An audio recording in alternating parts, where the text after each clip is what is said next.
Now let's take a deeper look at the circumstances surrounding this weekend's tragedy. We connect with an expert in disaster management. We speak to Professor David Oliver Kasdan from the Graduate School of Governance at Sungkyunkwan University.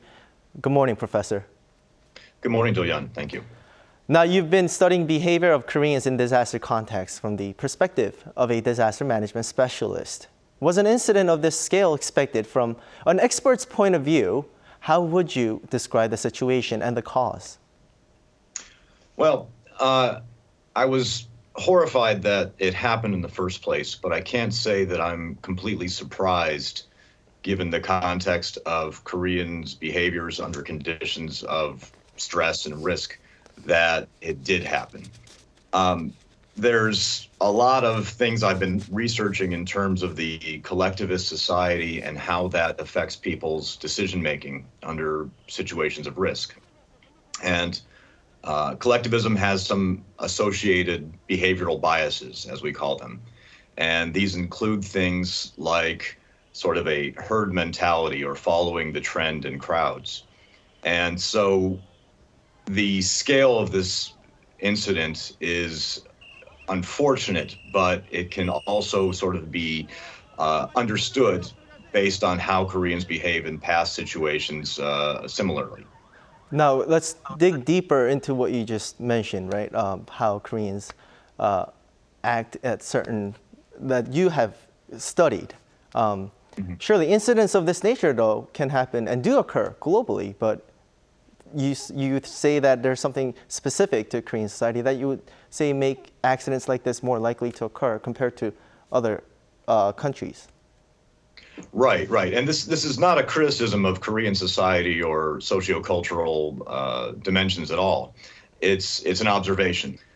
But when the authority is absent or unable to act in a situation like we saw in Itaewon, there is sort of a sense of being lost or not knowing what to do. And there's a lot of modern sort of influences that are also building to the crowd behaviors that we saw in Itaewon, that, you know, somebody said push and somebody else said pull. And in that sort of situation, there's the confusion and people's judgment is already clouded by drinking or just the party atmosphere. And so you get this shift from being rational, careful thinking into sort of this heuristic or gut reaction situations. And when you're in a condition of uncertainty, in a big crowd at night in a party atmosphere, that can get really chaotic, as we saw.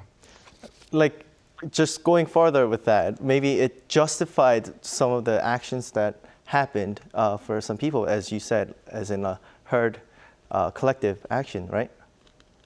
Yeah, I mean, justify is going to allow somebody to lay blame somewhere. And while we can watch the videos and we can see that some people were sort of pushing in more of a spirit of, hey, let's get the crowd going, rather than let's pay close attention to what the situation is, and maybe we should back off. So, you know, any sober moment, seeing a crowd that large, most people would shy away from it, especially when we think about issues like, of course, COVID spread or random acts of violence or terrorism these days. But at that time, in that place, there was supposedly a rumor that there was a K-pop star making an appearance. And so more people wanted to see what was there. And when you get that sort of momentum going, it can't stop.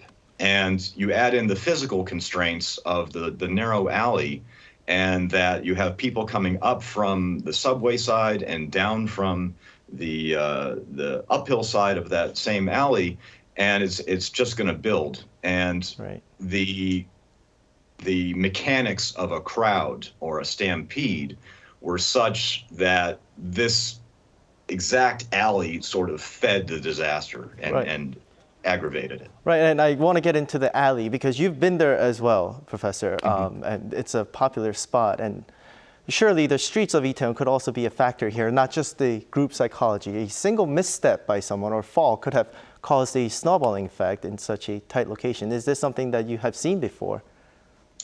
Sure.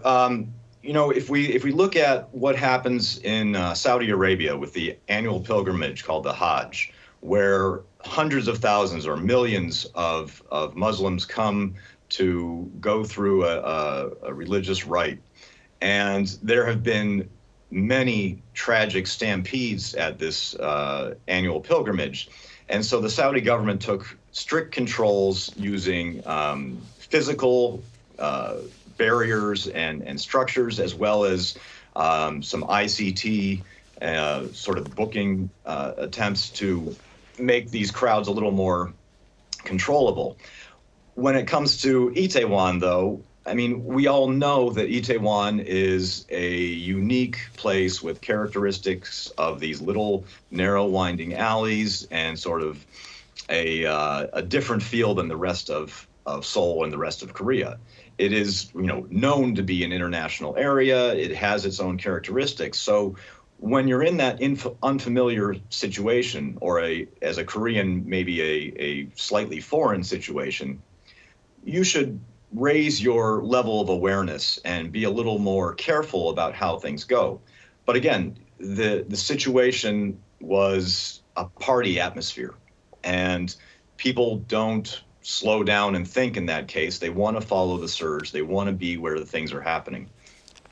Right. And now we want to talk about the next step. It might be a little too soon, but what stage of recovery is the country at as a society? Less than 48 hours after the tragedy, what are the first steps to make sure the survivors are properly taken care of as they have traumatic experiences, and as well as for families and those close to the victims that we all mourn with? Right.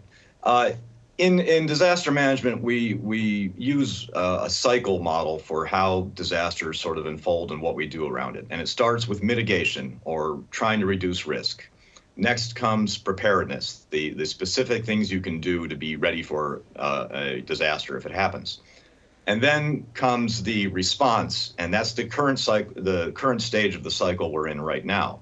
Sometimes they talk about the golden window, the 72 hours that somebody can survive after a terrible hazard. But this case, it played out quickly and very severely. So we're still in response phase, and then next would be coming the recovery. But in terms of the government's actions in response so far, they all put on their yellow or green jackets. They put the black ribbons on for all the government officials to show support and mourning. They declared Seoul, Itaewon first, and then Seoul overall as a special disaster zone, which will open up funding for medical cares, funeral costs, and some compensation for the families and survivors. What comes next, though, is sort of an opportunity to learn and to make some progress. If you watch some of the footage, you'll see how people were performing CPR on the streets. And not all of the CPR was done what we might think of as correctly. And understandably, it was a seriously panicked moment. But knowing CPR, knowing to sort of be aware of your surroundings and having exit routes or having alternative options available to you whenever you enter an unfamiliar situation, these are things that should be practiced and sort of trained. So the government could do a lot at this point, not only in the response phase, but to start cycling around again with the recovery and mitigation. Get people to stop and calmly think about their situations a little bit more. And the best way to really accomplish this is through training, practice, real practice, where you do CPR until it becomes second nature, where whenever you enter a potentially hazardous situation, you think about your alternative exits and what could possibly happen. So we have this moment. We have to take the time to grieve and to reflect on it, but that reflection needs to transition into a moment of growth. Right, right. Well, thank you again for joining us this morning. I know we can talk for hours trying to recover and to mourn with the victims. But again, have a great day, and thank you again. All right, thank you, Do-hyun.